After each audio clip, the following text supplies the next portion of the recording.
Hello, welcome back to Learn Economia. In this video, we will discuss the determination of output and employment by following the Keynesian approach. Before starting, let me give you an intro of myself. I am working as a head in charge of Department of Economics in one of the reputed colleges, aided colleges, which come under the University of Kerala. I am a PhD holder and also secured first rank in both BA as well as MA Economics. And also I have qualified for UGC NET examination thrice and UGC JRF examination twice in the arena. With that, let's move on to the topic. It's a bit lengthy topic. I hope you are familiar with the classical theory of income determination or employment determination or output determination. If you are not, I request you to go through the video which deals with the determination of income, output and employment under classical model. So this is very important because Keynes theory of income determination or output determination or employment determination has come as an answer to the criticisms followed by criticisms faced by the classical school of thought or criticism faced by the classical theory. So I will be giving you the link which will be helpful for you to understand the classical theory. So I request you to go through the classical theory first and then come back to this video. Okay. Now with that, let's move on to the concept of Keynesian theory of income, output and employment determination. Now Keynes theory of determination of equilibrium level of real GDP or employment or prices, this focuses on the relationship between the aggregate income and aggregate expenditure. Now, Keynes has used the income expenditure model in order to argue that the economy's equilibrium level of output or the real GDP, this may not correspond to the natural level of real GDP. He says that there is a difference between the natural level of real GDP and the actual level of real GDP. So, in the income expenditure model propounded by Keynes, the equilibrium level of real GDP is the level of real GDP that is consistent with the current level of aggregate expenditure. Now, if the current level of aggregate expenditure, this is not sufficient to purchase all the real GDP supplied, then the output will be cut back until the level of real GDP is equal to the level of aggregate expenditure. As a result, if the current level of aggregate expenditure is not sufficient to purchase the natural level of real GDP, then what would happen is that the equilibrium level of real GDP will lie somewhere below the natural level. So this is how the difference works. Now, in this situation, what we have to do is that in this situation, I request you to go back to the classical school of thought, so you will be able to understand the difference between the classical school of thought and the Keynesian school of thought. So if this kind of a situation persists, then the classical economists, then these people, they believe that the prices and wages will fall, reducing the producer cost and increasing the supply of the real GDP, and this process will go on until it is again equal to the natural level of real GDP. So the classical economists also they always believe that there exists some kind of wage price flexibility, and if there is any kind of mismatch between the economic forces, or a mismatch between if there is any kind of disequilibrium persisting in the economy, then there would be adjustment in the wages and prices so as to achieve the equilibrium again. Now, Keynes has actually introduced the concept of sticky prices. Keynes says that this is not so. These prices are very much sticky, and wages are prices. Whether it is wages or whether it is prices, these two things are not that much flexible as pointed by the classical school of thought. And these Keynesian school of thought or the Keynesians, they believe that the prices and wages are sticky, especially these two concepts are sticky downward. Okay. And the stickiness of these two concepts, that is prices and wages, in the downward direction prevents the economy's resources from being fully employed, and this would prevent the economy from returning to a natural level of GDP.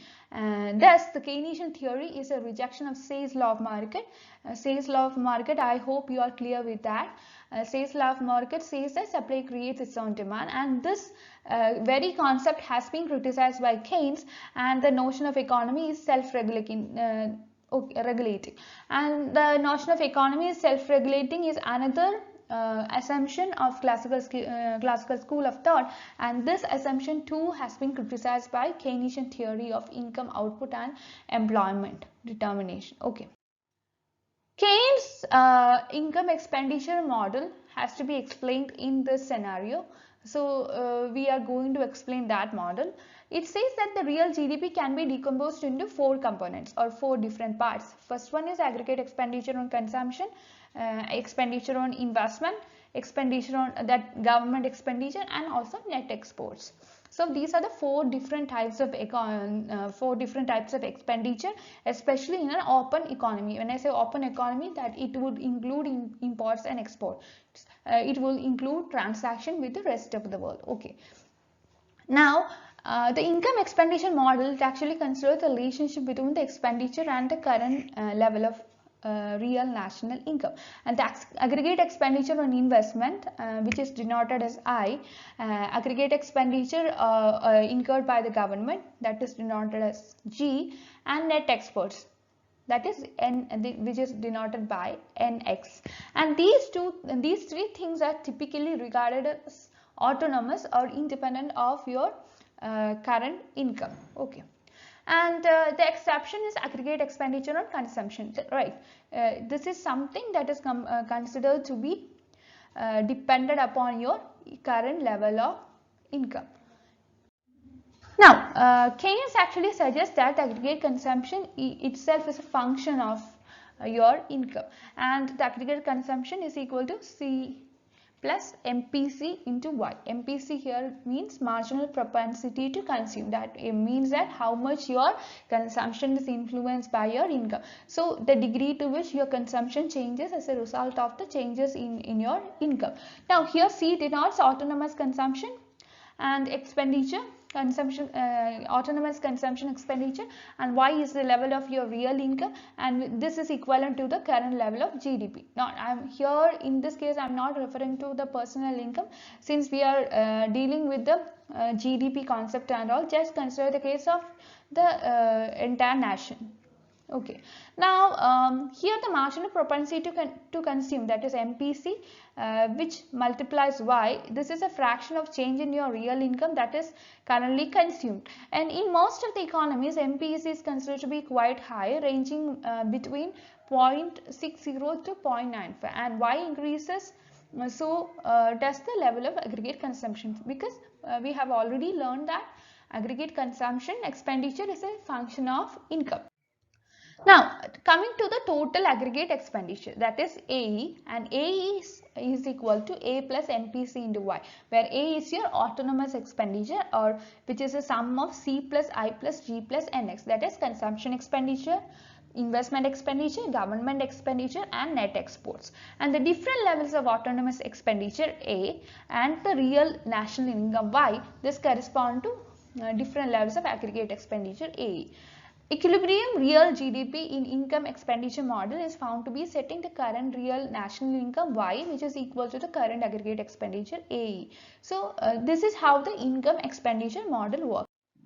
Now algebraically you could see that Y is equal to A plus MPC into Y. This is something which we have already seen. From this equation we can derive the equation for A, that is equal to 1 minus MPC into Y. Here Y star is equal to M into A, where M is equal to 1 by 1 minus M. And in other words, you could see that the equilibrium level of real GDP Y star, this is equal to the level of autonomous expenditure A multiplied by M. That is, M is the Keynesian multiplier. Now Now, a multiplier concept, it's a little vast concept. I'll be dealing with this concept in a separate video, because we have to learn some more concepts related to multiplier, like accelerator, super multiplier, etc. So I'll be covering all these concepts in a separate video, either in a single video or in multiple videos. Anyway, I'll be doing that. So in order to make you clear about all these concepts and all. So coming back to this video, you can see that because the MPC, that is marginal propensity to consume, is a fraction of a change in your real income that is consumed, it always takes the values between 0 and 1. So remember, MPC is a value which lies between 0 and 1. Consequently, the Keynesian multiplier M, it is always greater than 1, which implies that the equilibrium real GDP Y star is a multiplier of your autonomous aggregate expenditure A, which explains why your multiplier is referred to as a Keynesian multiplier. You are clear with this? Now coming to the graphical explanation of Keynesian theory. In this figure, you can see that the aggregate expenditure is measured along the y-axis and the real national income or GDP is measured along the x-axis. Okay, here this figure shows that three different aggregate expenditure curves are there, that is AE1, AE2 and AE3. These three curves correspond to three different levels of autonomous expenditure, that is A1, A2 and A3. Okay, now we can see that the upward slope of AE curves, this is mainly due to the positive value of MPC, marginal propensity to consume. We have seen that it's an increasing function of your income. So as a result, these curves are upward sloping. And as real income Y increases, so does the level of your aggregate expenditure. Because your income increases, your expenditure increases, right? So because your expenditure is a function of your income. Now, the Keynesian condition for determination of equilibrium level of real GDP is that Y equal to AE. Y equal to AE means income equal to your expenditure, and this equilibrium condition is denoted by by a 45-degree line. You can see a 45-degree line which denotes that your income equal to your expenditure. Okay. Now, in order to find the level of equilibrium real national income or GDP, you can simply find the intersection of this 45-degree line where it shows equality between income and your expenditure with several other AE lines, that is aggregate expenditure line. You can see that different AE lines are intersecting the 45-degree line at different points, and the levels of real GDP that correspond to these intersection points are considered to be the equilibrium levels of real GDP which are denoted by Y1, Y2 and Y3, and AE curve corresponds to different equilibrium level for Y. Y is considered to be a multiple of the level of autonomous aggregate expenditure A as found in the case of algebraic. We have seen the algebraic determination of the level of equilibrium level of real GDP. Just try to understand. We have seen the first panel, panel A figure has been already explained. Now we are actually deriving something more. Okay, we are looking into something more. Here we have introduced one more figure here as in the downward panel. Here the classical theory of determination of output and prices makes a use of income expenditure model and aggregate demand aggregate supply model. Okay, so suppose that the economy is initially in the natural level of GDP, which is at Y1. Okay, initially the economy at this point, the economy is at this point, and if there is an decline in the autonomous expenditure from A1 to A3, suppose that there is a decline from A1 to A3, that means their expenditure has been decreased. So this would cause the AE curve to shift downward from AE1 to AE3. So corresponding to A1 we have AE1 and corresponding to A3 we have AE3. So as a result of decline in your autonomous expenditure, your AE aggregate expenditure too would decline, and this decline in autonomous expenditure is represented by a reduction in the aggregate demand from AD1 to AD2. So in the downward panel of the curve you could see that at the same price level, P1, the equilibrium level of real GDP, this would fall from Y1 to Y3. So all as a result of what? All as a result of your decline in the autonomous. Here, however, what happens is that the intersection of SAS and AD2 curves is the lower price, is at the lower price level, that is P2, and this implies that the price level also falls. And fall in the price level means that the aggregate expenditure curve will not fall the way to AE3, but this will instead fall only to the way AE2, and therefore the new equilibrium real GDP is at Y2, which would be lying below the natural level, that is Y1. Okay. So Keynes argues that the prices will not fall further below P2. It will not fall below P2, mainly because workers and other resources will resist any reduction, any further reduction in their wages, and this resistance would prevent the suppliers from increasing their supplies. Now, we could see that the SAS curve will not shift to the right as in the case of classical theory, and the economy will remain at Y2, where some of the economy's workers and resources will be or these people or these resources would remain unemployed, mainly because of these unemployed workers and resources. These people are not earning any kind of income, right? And as a result, they cannot purchase any goods and services. Since they don't have any income, they cannot go to the market and purchase goods and services from the market. As a result, the aggregate expenditure curve would remain stuck at AE2, preventing the economy from achieving the natural level of real GDP. As a result, you could see that the Keynesian rejection of Say's law, price level flexibility, and the notion of self-regulating economy is working if you are describing this figure, right?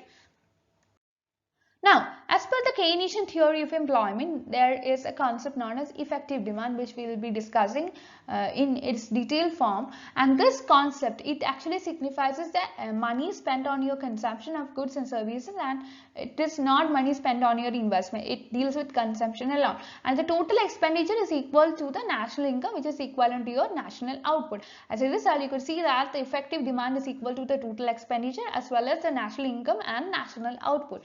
The theory of Keynes, the one put forward by Keynes, was against the belief of classical economists that the free market forces in the capital economy adjust themselves to attain equilibrium. And as a result, he has criticized the classical theory of employment in his book. Okay. Now, Keynes has not only criticized classical economy, but also he has advocated his own theory of employment. That is what we have seen here, and his theory was followed by several modern economists as well.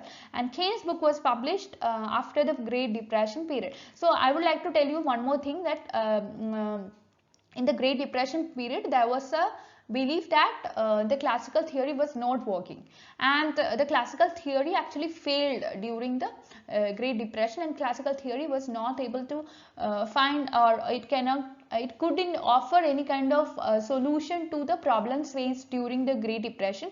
As a result, Keynes has attempted to offer some solution, and in his attempt to offer some kind of solution to the problems faced during the Great Depression period, Keynes has criticized classical school of thought and classical theory. So the Great Depression had proved that the market forces could not attain any kind of equilibrium by themselves, and because they need some kind of external support for achieving it. This became a very major reason for accepting the Keynesian school of thought and Keynesian view of employment, output, income, etc. The Keynes theory of employment, it is actually it is based on the view of short run. So another important contradiction between Keynes theory and the classical theory is that classical theory is mainly focused on the long run, and Keynes theory, whereas it focused on the short run. In short run, he assumed that all the factors of production, such as capital goods, supply of labor, technology, efficiency of labor, all these things would remain unchanged while determining the level of your employment. And therefore, as per Keynes, level of employment is something dependent on your national income and national output. In addition, Keynes has advocated that if there is an increase in your national income, then that would create an increase in your employment and vice versa. Therefore, Keynes' theory of employment is known as the theory of employment determination and theory of income. Now coming to the concept of effective demand, this is one of the very important topic, or this is very important concept that is put forward by Keynes. So actually Keynes theory of output, employment, income, etc. revolves around the concept of effective demand. So the main point related to this, or this effective demand could be considered as starting point of the theory of employment. Okay, so Keynes actually propounded that the level of employment in the short run is something that is dependent upon the level of aggregate effective demand for products and services. As per Keynes, an increase in the level of effective demand would increase the level of employment and income. Now, and this relation is vice versa as well. And the total employment of a country can be determined with the help of the total demand of the products produced by the country, and the decline in the total effective demand would lead to some kind of unemployment situation in the economy. As per Keynes, Keynes theory of employment, effective demand signifies the money spent on the consumption of goods and services and not on investment. We have already explained this. And the total expenditure is equal to national income, which is equivalent to national output, and therefore effective demand is equal to the total expenditure, as well as national income is equal to the total national output. So coming to effective demand equals the national income and national output, and therefore effective demand affects the employment level of an economy, national income of an economy, and also national output. It declines due to a mismatch between income consumption, and this decline lead to unemployment situation in the economy. When if there is an increase in the national income, the consumption rate would also increase, and but increase in the consumption rate is relatively low if it is so as compared to the increase in the national income. So this is known as the Keynes psychological law of consumption. With increase in your income, there would be an increase in consumption, but the rate of increase would be less in the case of consumption. So low consumption rate leads to decline in your effective demand, and therefore there exists a gap between your income and consumption rate, and this gap, it should be reduced by increasing the number of investment opportunities. Consequently, effective demand would also increase, which would further help in reducing the unemployment situation in the economy. As a result, there would be full employment situation in the economy. Moreover, effective demand, it refers to the total expenditure of an economy at a particular level of employment, and total output. Okay, total output in an economy, this is actually equal to the total supply price of economy at a certain level of employment, and therefore effective demand refers to the demand of consumption and investment. Now, how can you determine the effective demand? Keynes actually used two terms. First one is that aggregate demand price, and second one is the aggregate supply price. So with these two concepts, we could determine the effective demand. Aggregate demand price and aggregate supply price together would contribute to determination of effective demand, and this would further help in estimating the level of employment in an economy at a particular period of time. And in an economy, the employment level actually depends on the number of workers that are employed, so that the maximum profit can be drawn from that. Therefore, the employment level is dependent on the decision of organizations related to hiring of employee and placing these people in the arena of different sectors of the economy, and the level of employment can be determined with the help of aggregate supply price and aggregate. Now, coming to the details of aggregate supply price. Aggregate supply price is actually refers to the total amount of money that all the organizations in an economy should receive from the sale of their output, which is produced by employing a specific number of workers. And in simple words, we could see that aggregate supply price is the cost of production of products and services at a particular level of employment. And it is the total amount of money paid by organizations to different factors of production involved in the process of producing the output. As a result, we could see that organizations would not employ the factors of production until they can recover the cost of production incurred for employing these people. A certain minimum amount of price is required for inducing employers to offer a specific amount of employment.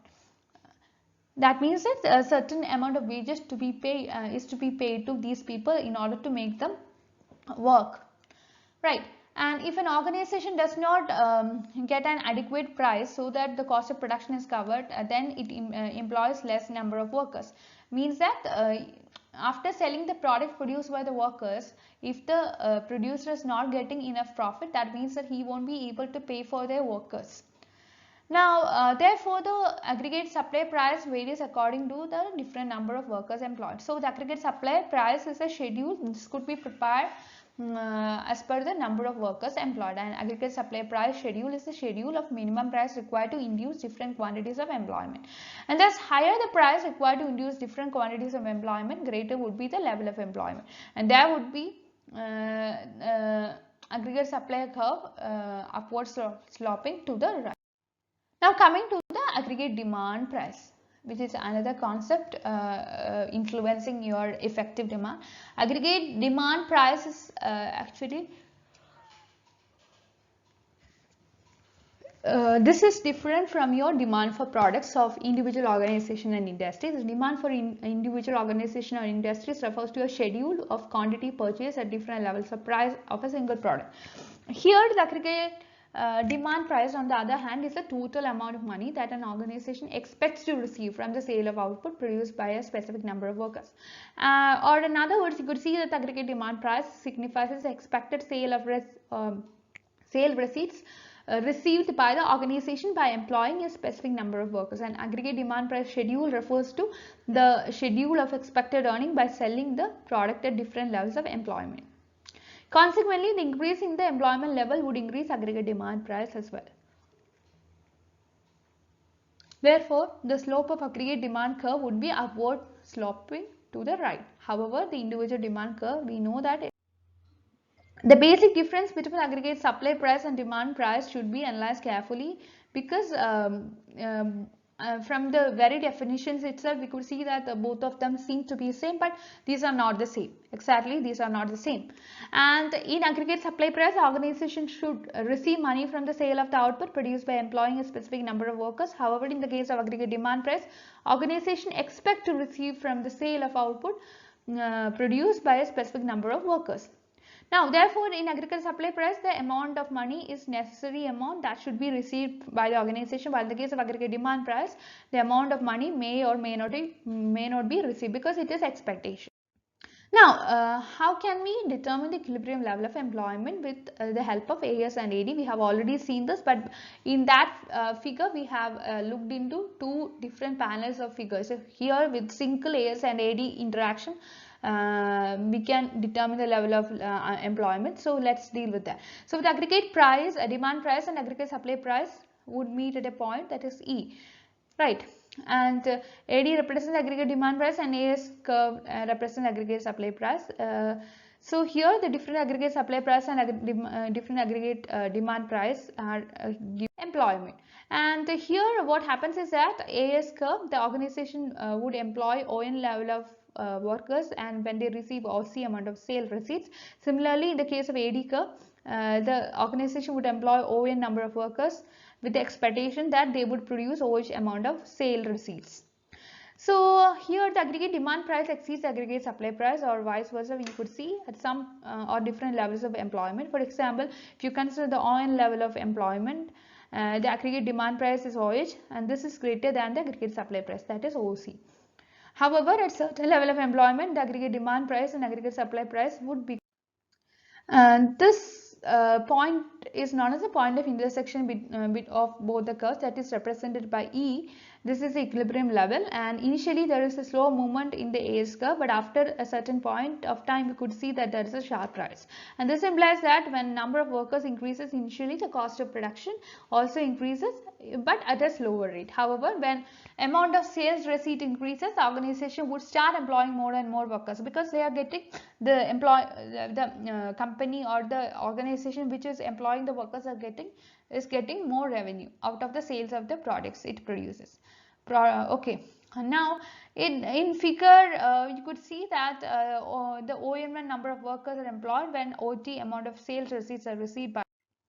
On the other hand, AD curve shows a rapid increase initially, but after some point it gets flattened, and this means that expected sales receipts increases with the increase in the number of workers, and therefore the expectation of organization to earn more profit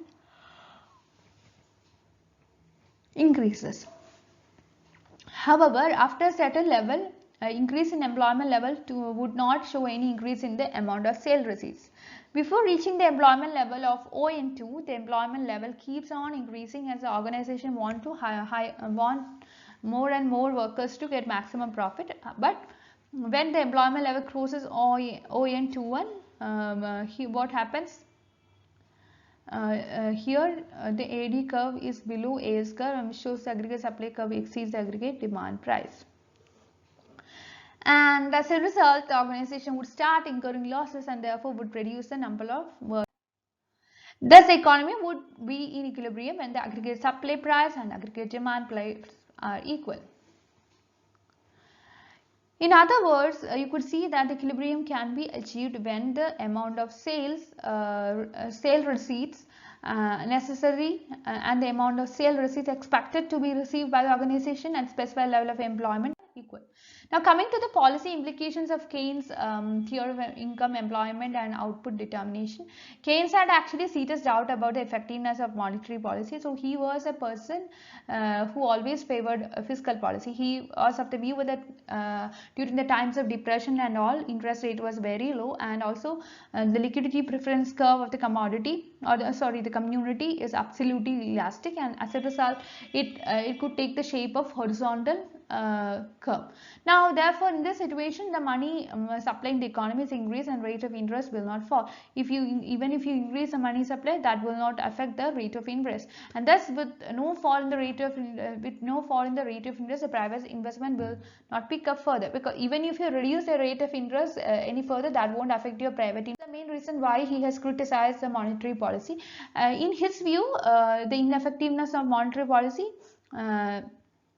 during the times of ineffectiveness of monetary policy, what we have to do is that we have to go for fiscal policy, and the fiscal policy during recession and depressions help in removing involuntary unemployment situation, and under the fiscal policy a major measure to increase the expenditure by government is very important to come, especially during the times of depression and all, and the increase in government expenditure will cause an upward shift in the aggregate demand curve, and this would increase your effective demand as well.